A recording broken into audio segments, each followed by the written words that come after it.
when the saints go marching in. Vox Fidei brings you into the inner life of the Word made flesh. Father Chris guides us in the lives of the saints in Saintly series. Welcome in Saintly series.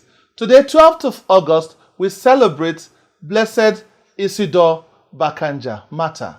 Called blessed because the process of his canonization has not been completed yet. It is still at the beati stage. Blessed Isidore Bakanja was born in Bakanja between the years 1880 and 1890. He is a member of the Boangi tribe in the then Belgian Congo, Zaire, now Democratic Republic of Congo. He spent his early years working on farms and as a bricklayer. Having been converted to Christianity, Blessed Isidore Bakanja was baptized on the 6th of May 1906 at the age of 18 by the Cistercian missionaries. He was a catechist, though without formal training. He had deep love for the Blessed Virgin Mary, and he expressed this through constant recitation of the Rosary and through his investiture with the brown scapula of Our Lady of Mount Carmel.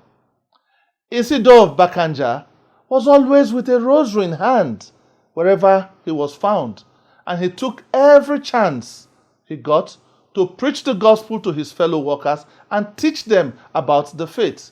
Then he worked as an assistant mason for the white colonists, the Belgian colonists in the plantation at Ikili. Isidore was banned from preaching by the owner of the plantation. He eventually left his village because there were no Christians there.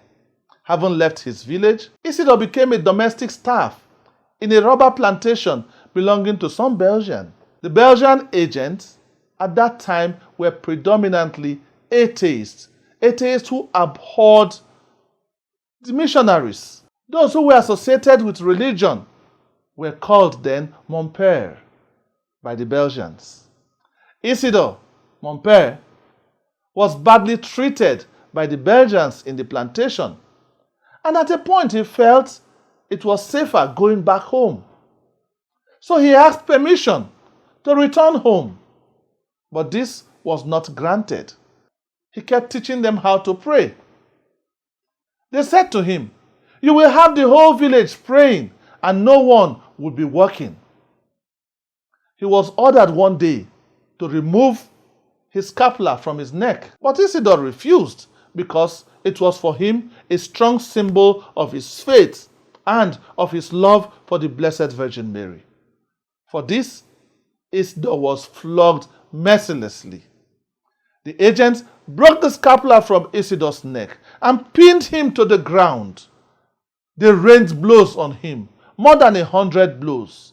They flogged him with a whip of elephant skin that had nails attached to its tail. For 24 hours, Isidore was chained to a single spot. When the agent learned that the inspector of the plantation was coming to the plantation, he sent Isidore to another village where Isidore hid in the forest and then struggled to get himself to the inspector, who was sad at seeing Isidore in such a pitiable state. He described the wounds he saw on Isidore as he said his back was torn apart by deep, festering, malodious wounds, covered with filth, assaulted by flies.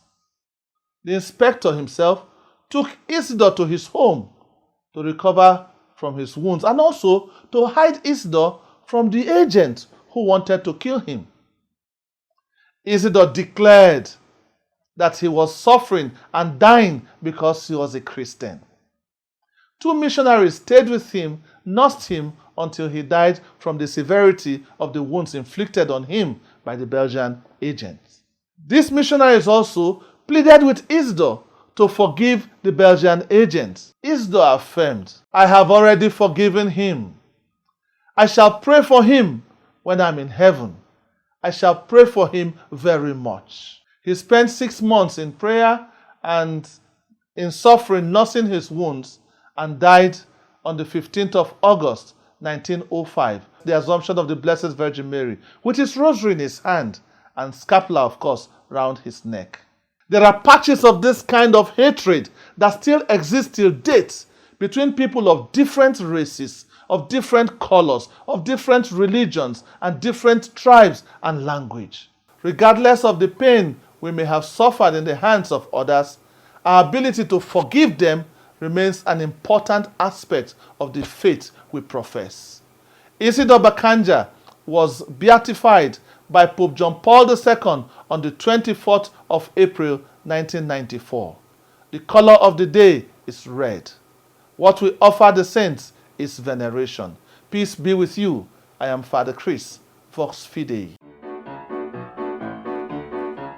Oh, when the saints go marching in. Oh, when the saints go marching in. Vox Fidei, God is in charge.